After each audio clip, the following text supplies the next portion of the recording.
देखिए, बहुत अफसोस की बात है कि हमारे जो संविधान के निर्माता हैं बाबा साहब डॉक्टर भीमराव अंबेडकर के बारे में इस तरीके से उन्होंने टिप्पणी दी है और ये साफ दर्शाता है कि भाजपा जो है उनका कोई संविधान पर उनका ना यकीन है, ना वो उसको मानना चाहते हैं और रोजाना उल्लंघन करते हैं। और जिस तरीके से उन्होंने डॉक्टर भीमराव अंबेडकर को अपमानित किया, ये इससे साफ जाहिर होता है इन लोगों को सिर्फ अपनी मनमानी चलानी है और वही ये रोज करते हैं। तो हमें बहुत अफसोस हुआ कि एक ऐसे महापुरुष जिन्होंने हमें संविधान के रूप में एक सौगात दी है जिससे हर नागरिक के अधिकार जुड़े हुए हैं, उनका भी अगर आज के दौर में अपमान होगा तो ये देश किस राह पर जा रहा है, ये आपके हमारे सबके सामने है। तो बहुत अफसोसजनक बात है। लेकिन बीजेपी ने साफ तौर पर प्रेस कॉन्फ्रेंस भी किया और उन्होंने कहा भी कि ऐसे पार्लियामेंट्री अफेयर्स ने भी कहा कि बाबा साहब अम्बेडकर को जो सम्मान है वो लगातार हमने रिकॉग्नाइज किया, हम हमेशा सम्मान देते रहे हैं। यहाँ पर गृह मंत्री जी के शब्दों को तोड़ मरोड़ कर जिस तरीके से प्रयोग किया जा रहा है, ये उचित नहीं है। आप कहते? देखिए, तोड़ मरोड़ के तो नहीं, वो जो बयान है वो संसद टीवी का है, सबके सामने है, कोई एडिटेड बयान नहीं है। तो जिस तरीके से उन्होंने कहा और क्या उनकी मंशा उसके पीछे थी, वो उस बयान से साफ जाहिर होती है। कोई तोड़ने मरोड़ने की बात नहीं है।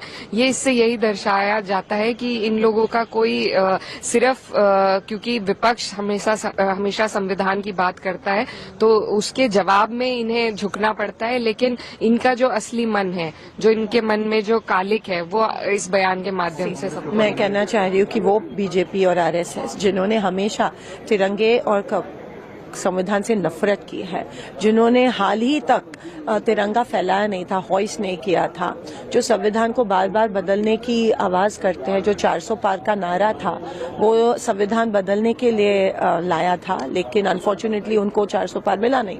तो तब उनको समझ में आया कि नहीं, अभी संविधान की बात करनी चाहिए, तो अभी संविधान के ऊपर प्यार करने का शो कर रहे हैं। लेकिन ये सिर्फ शो है, वो कल हमें पता चला, जो दूध का दूध पानी का पानी कल हो गया। और जो अंतर मन से अमित शाह जी ने बात की उनके कि बाबा साहब जो कहते हैं अगर उतनी ही बार भगवान का नाम लेते थे तो स्वर्ग प्राप्त करते थे, इसकी हम कड़ी निंदा करते हैं। ये बाबा साहब संविधान, संसद, लोकतंत्र का इतना बड़ा अपमान अगर इस देश का के गृह मंत्री कर रहे हैं तो हम उन्होंने माफी मांगनी चाहिए और रेजिग्नेशन भी देना चाहिए।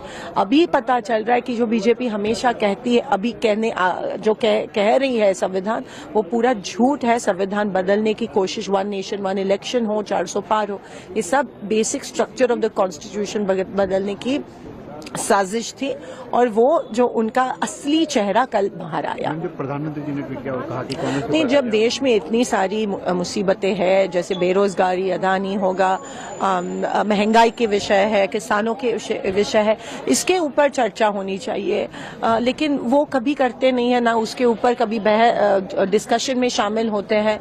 तो ये बहुत ही एक सीरियस बात है और जब उनको कोई कुछ नहीं मिलता है तब वो फैमिली और डायनेस्टी इन चीजों पे आ जाती है।